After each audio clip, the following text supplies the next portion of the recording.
Production funding for QED with Dr. B is provided by American Electric Power Foundation, Boundless Energy for Brighter Futures, and by viewers like you. Thank you.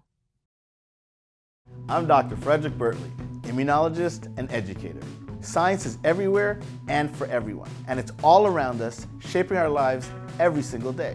In this series, we'll look at cutting-edge research, talk to the scientists who are charting new frontiers and solving today's problems to make all our lives better. When a scientist or mathematician demonstrates a proof of concept in their work, they often use the term QED, Quod Erat Demonstratum. That roughly translates to quite easily demonstrated. Welcome to QED with Dr. B.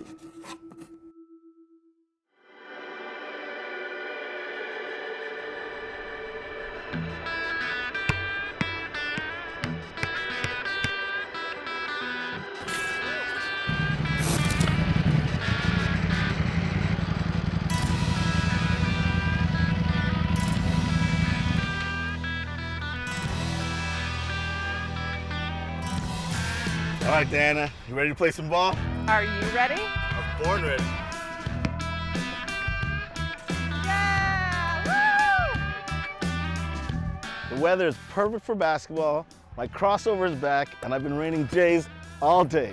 What are we going to talk about today? Let's talk about the science of exercise. So there's lots of studies out now that show that exercise is more beneficial than just watching your waistline. So talk about some of those new findings. It's so interesting. I mean, of course there's the waistline bit, but also your immune system gets boosted. It actually lowers cardiovascular diseases. And believe it or not, it stimulates your brain to help you think better. So who are some of the people studying exercise these days?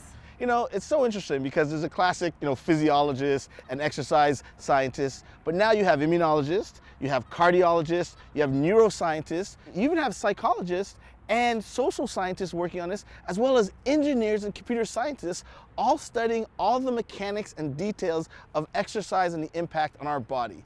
Pretty incredible stuff. Most people have been active for thousands of years, but exercise has all of a sudden become this thing to do. When did that happen? Well, let's start with basketball, because I have to say, one of my fellow Canadians, J.A. Naismith, invented basketball in 1891. But you're right, you can go back to like the Romans with, of course, the gladiators, the Spartans, samurai, the Moors from Spain. Incredible populations who were very fixed on exercise and strength and physiology.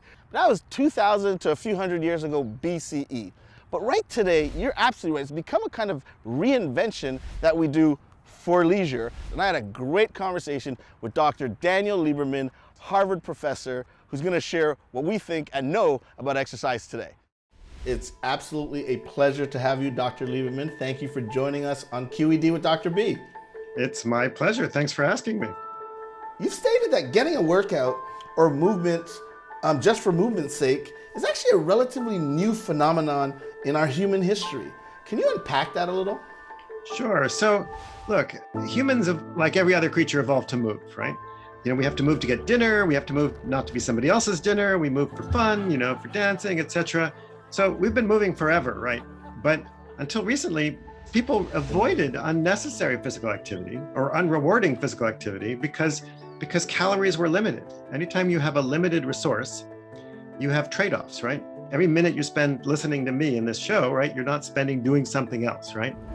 When you're struggling to get enough calories, you don't want to spend extra energy on unnecessary physical activity because it prevents you from spending calories on taking care of your body or reproducing and all the other things that natural selection cares about. So we only invented exercise, which we define as discretionary, voluntary physical activity for the sake of health and fitness in the modern era after we stopped having to work. We've now all got these machines that do our work for us. Now I have to do this really weird thing, which is get up in the morning. I just went for a run, for example. I just did a 5-mile run. I mean, nobody in the Paleolithic went for a 5-mile run for no reason at all. I mean, never happened, right? Nobody went and lifted weights whose sole purpose was to be lifted. This is a modern behavior that we do to replace the physical activity that we normally used to have to do. We don't need to move today to survive, so why are we doing it? Well, because we still need to be physically active for health and fitness. Mental health, physical health, all are unquestionably improved by physical activity. But when you no longer have to do it, you have to now choose to do it, right? And that's what's going on, right? We now have to make a choice to do something that's really kind of weird.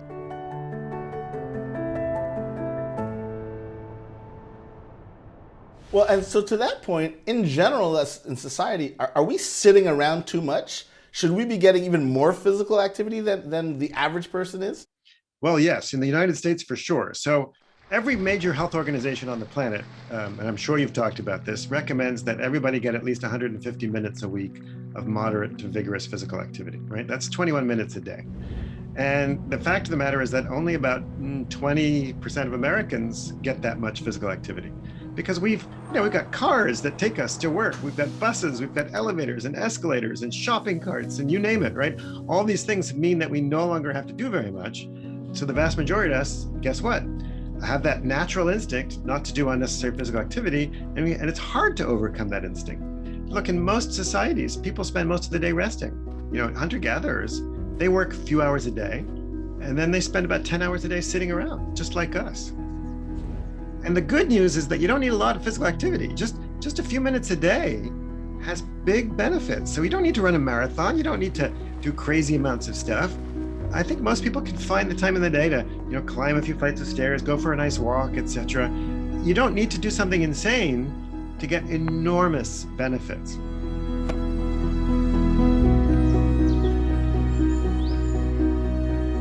This is a really cheap way, if not almost free way, of being healthy and impacting downstream kind of expenses of healthcare, right? It's a no-brainer. Look, we spend 20% of our GDP on healthcare for diseases, 75% of which are preventable. And most of those diseases can be prevented by being physically active. And furthermore, medical care accounts for just about 10% of the variance in people's health outcomes, because most of health comes from your social environment, your stress and the people you're around and the foods you're eating and all that kind of stuff. If we just spent just a little bit more attention on prevention, the world would be a totally different place. And by the way, I'd be able to make a bet, if we had members of Congress exercising, it would also probably be a totally different place too. So just think about how we could transform how we function on every level of society if we got just a minimum level of physical activity by everybody.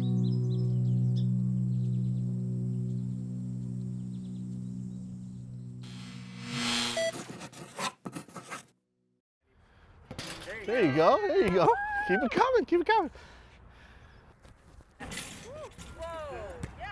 I really like the point that Dr. Lieberman made about how exercise really impacts all areas of health. Now, Dr. B, you're an immunologist, and you know firsthand how exercise impacts the immune system. Can you talk a little bit more about that?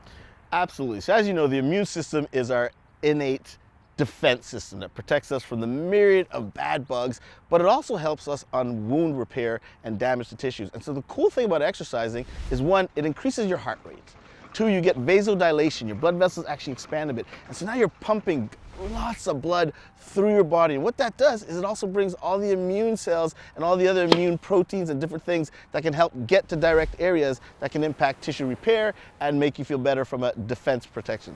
The other really neat thing is it impacts that endocrine hormonal kind of pathway. And so not only are you getting proteins and different chemicals that can actually help with wound repair, you're also getting other things that make you feel good. You talk about being elated and that good feeling that comes with exercise, and that's part of the endocrine hormonal link. But the last one, which is really cutting edge, which is really exciting, we now know that the muscle cells themselves, when they're contracting just by basic movement, they're actually themselves producing these cytokines. And these are proteins that really help further protect you and put you in a hyper anti-infectious state. So the immune system is just one of the many bodily systems that is really enhanced by simple exercise.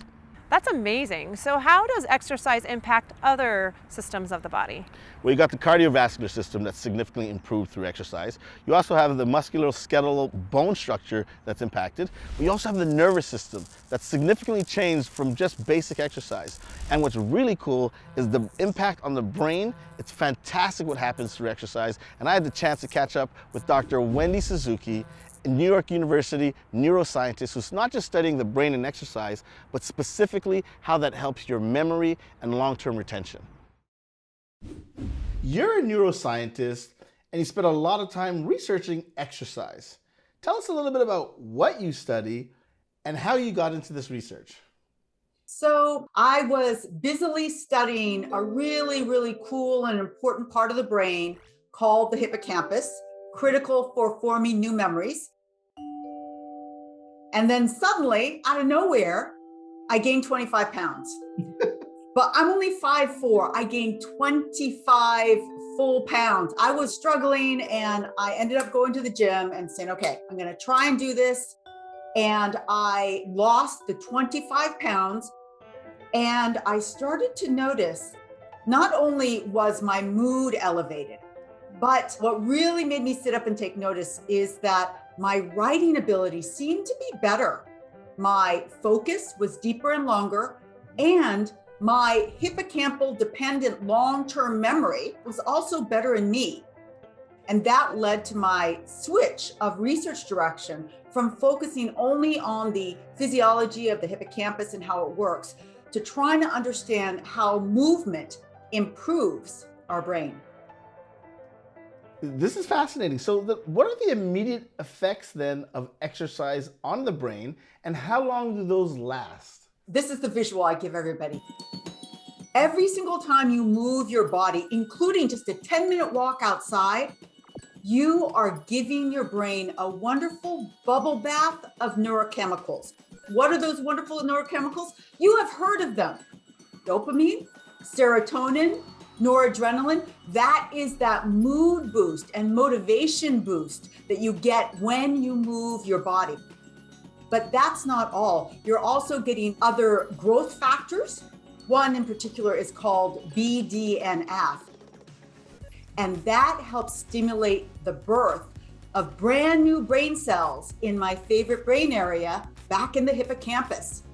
And so while new brain cells don't pop up every single time you go for a walk, you are basically giving the hippocampus that environment with that wonderful bubble bath of neurochemicals and growth factors to help brand new brain cells grow and help make your hippocampus stronger and better. How long does that bubble bath of neurochemicals last after you exercise for a bit of time? So studies that I've done in my lab suggest that a single workout can last for at least 2 hours, but it really depends on how hard you work out. You can start to see some effects, that is some of the mood effects, your anxiety, your depression will go down after a shorter workout or a shorter walk. So, I mean, that's a huge benefit from a relatively little output, and is something that everybody can do. Getting out and walking for 10 minutes, can you do that? Absolutely. So, well, I gotta ask, what is it about the actual physical movement that triggers stuff in the brain, even though your arms and legs are far from the brain? We're starting to answer that question. We don't have all of the answers. And so let me outline 3 of the pathways that we know are contributing to those brain benefits. Number 1, we know that there are factors called myokines that are released from our muscles when we work out that go into the bloodstream. They pass into the brain through what's called the blood-brain barrier, which is a very, very tight, very strict barrier. We don't let anything go into the brain, but that's one thing that helps translate from moving muscles to brain change. Number 2, factors released from the liver. Ketone bodies from the liver. Recently, we've appreciated that those also pass through the blood-brain barrier and can affect brain function. Number 3, factors released from our fat tissue. So something good that our fat tissue does, release factors that can also go through the blood-brain barrier and are stimulating some of this neurochemical bath that is benefiting the brain. So that's fantastic. But what's the long-term impact on the brain by consistent exercising? Number 1 is that long-term exercise stimulates the birth of brand new brain cells in your hippocampus. And everybody should want new brain cells in your hippocampus because it helps you remember all the facts and events that make up your own personal histories. It's your own personality that the hippocampus is helping you create. And the other function that people don't talk about as much, because this is a much more recently discovered function of the hippocampus, is importance for imagination. Putting things together in your mind that you know about, but that had never been put together before. So do you want brand new shiny cells in that structure? Yes, I do, because I need my memory to work really well. And the hippocampus is so vulnerable to aging and neurodegenerative disease states. What you're doing with these regular workouts is you're making your hippocampus big and strong and fat and fluffy so that you can withstand things that come at you with aging, and if you happen to have Alzheimer's in your DNA, as I do. Well, look, this is fascinating. Where do we go from here? And what would you recommend to everyday folks like myself and our viewers? So my specific analogy is that regular exercise in your life is like a supercharged 401k for the health of your brain. Why do I call it supercharged? I call it supercharged for the reasons we've already talked about. You get immediate benefit every single time you're working out, and you don't have to wait all that long time just to benefit at the very end. And the other really important point is no matter when or how long you are depositing, you are getting more and more brain protection. We know that long-term regular exercise can lead to years of staving off dementia. Even walking more can stave off dementia. And I'm not just saying that. We know that people in their 70s who have already been diagnosed with Alzheimer's dementia have been shown to benefit from regular walking, in the sense that their dementia scores go down significantly after a 3-month walking program. So it's never too late to start. And I like to say that if you haven't had a great workout regimen started in your life, that's great, because you have to do the littlest amount of work to get the biggest benefits.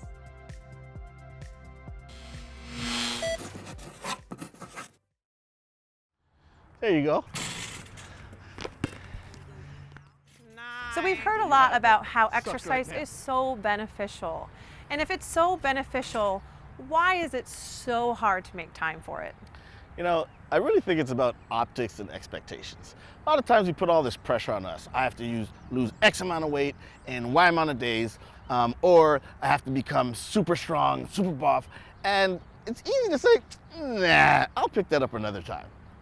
So maybe if we make more realistic goals, we can maybe stick with it a little longer? Yeah, I mean, instead of having the pressure of trying to be like Arnold or get, physically fit like Serena Williams, for example, just really understanding that it's not about that. It's about just being active, having physical activity, and that's enough to make you feel better, your brain will work better, your skin tone will look marvelous, and you'll be all right. But really just being true to ourselves and not putting all this pressure on having these unrealistic goals that we can achieve, and just keep it moving. And our next guest actually takes the whole concept of exercise to a different level. She actually says that exercise helps us to become more social. You're absolutely right, Diana. New York Times best-selling author Dr. Kelly McGonigal is really doing incredible research at Stanford University. She's got some really great data that it talks about how it can actually make you as an individual more joyful, and not only that, but it actually makes the people around you better just by you simply exercising. Many people know that you kind of feel good when you exercise, but you have shared that there's so much more going on in the body, in the brain, physiologically. Can you talk to us a little bit about that? Yeah, so it's really only been in the last few years that researchers have looked at what's behind that classic exercise high and discovered that it's not only endorphins. When you exercise, you're physically active, the brain naturally releases these endocannabinoids in a way that's a little bit different from a cannabis high. That the primary effect people notice is, first of all, this relief of what I would call like the inner suffering of your mind, the physical pain, the worries, the rumination, the self-doubt, and this amplification of everything that feels good. What is particularly interesting to me about endocannabinoids is they are part of sort of the biological mechanism for bonding with other people. So when endocannabinoid levels are high in your brain, it makes it easier to connect with other people. It draws out the joy of things like cooperating, of play, of physical touch, helping other people. And so it's one of those reasons why, after people are physically active, if you go for a run or you work out at the gym, people often report finding it easier to connect with family and friends or even strangers And we know that actually for 24 hours after people are active, that they have more positive interactions with other people. I think that it's part of the understanding why being physically active is sort of part of how we are human. Being active can actually draw out some of these classic human strengths, like our ability to cooperate and to take joy in that. You talk more often about moving than exercise. And I think that's so important because a lot of people think that exercise means I have to train to run a marathon or I have to do 2 days in the gym. Really unpack that for the listeners. So I talk about movement in part because a lot of the benefits that we've talked about, they're about engaging with life through your body. So it can be gardening, it can be walking to run errands, it can be playing with your pets or your children. It can be, dancing at a wedding. It doesn't have to be movement purely for the sake of improving your physical health, which is what we often think of as exercise. I also tell people you don't have to run a marathon, but you can if you want to. So a lot of this is about finding movement that is enjoyable and meaningful. The hope molecule. What is that? I think this is possibly the most fascinating scientific insight of the last decade. And this is the understanding that your muscles are endocrine organs. We think about muscles, these things attached to our bones, as helping us move through the world. But biologists now know that muscles are also endocrine organs that manufacture and secrete all sorts of chemicals into your bloodstream that affect every system of your body. And what's so fascinating is that your muscles are manufacturing basically molecules that are medicine, but they only release it when you contract your muscles through movement and through exercise. And they include molecules that support heart health, that improve bone health, that regulate blood sugar, even some molecules that kill cancer cells. So it's, first of all, we got this amazing scientific finding that your muscles are like a pharmacy for every aspect of good health. And the only way to access that pharmacy is to move your body. So that on its own is amazing. But the hope molecules, that's the insight that a lot of these chemicals actually affect your brain. That when you move your body and your muscles are releasing these chemicals into your bloodstream, many of these molecules make their way to your brain where they act like an antidepressant, where they reduce anxiety, and where they start to change the structure of your brain over time in ways that make you more resilient. And so some of these biologists said, have we discovered the hope molecules? And the reason I love that phrase is because it means when I exercise, when I go for a walk, I can say to myself, I'm giving myself an intravenous dose of hope. And it's such an amazing way to think about our bodies, not as these sort of barriers to happiness or these things we have to control and fix, but to think about your body as this friend that is able to support you through something as almost miraculous as hope molecules. Talk about who can do this stuff. Who can generate the hope molecule? This is for everyone. I always tell people you start where you are with the body that you have and you move whatever parts of your body still move. We're not talking necessarily about the most fit athletes or just young people. For example, I visited an adaptive fitness gym where people who are partially paralyzed or recovering from stroke are boxing and doing obstacle course training and amazing feats of strength, and experiencing not only things like the persistence high, but like the deep meaning that comes from tackling physical challenges and discovering how tough you are. I went to a dance class for people with Parkinson's disease, where people are experiencing that collective joy of moving to music, of self-expression, and of moving in a community, of dancing with others. This really it's for all bodies. It does not require losing weight. It does not require being in perfect health. We know that, in fact, many of the people who have some barriers to movement are also the ones who experience the most benefit from it. So I really want to encourage people to look for a community where you feel like you belong, where your body makes sense, and to do the movement that feels good or that makes you feel good about yourself.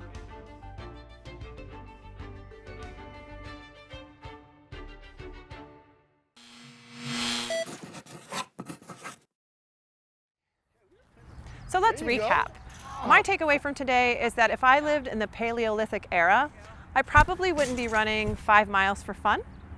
You're absolutely correct. Clearly, exercise today is a modern activity, but it yields so many gifts, including molecular transformations that actually help make us better human beings. And while we all knew in the past that exercise was helpful, now we know scientifically the data supports all the different areas in the body that impacts, from neuronal tissues to myocytes to your heart to, of course, our immune system, but most importantly to our brain and our human spirit. We become better people by exercising, and we make other people better just by doing it. And that's really cool. And what I love is that I may or may not run a marathon in my lifetime, but what all three guests emphasized was that anyone at any physical ability can really reap the benefits of movement. Absolutely. Like I like to say, just keep it moving. And that's quite easily demonstrated. QED with Dr. B. Find us on Facebook, Twitter, and Instagram, and we'll see you next time.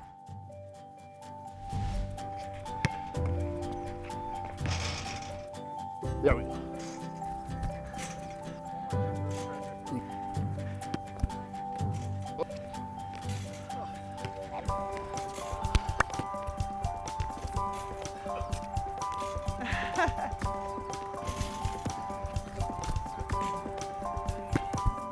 Production funding for QED with Dr. B is provided by American Electric Power Foundation, Boundless Energy for Brighter Futures, and by viewers like you. Thank you.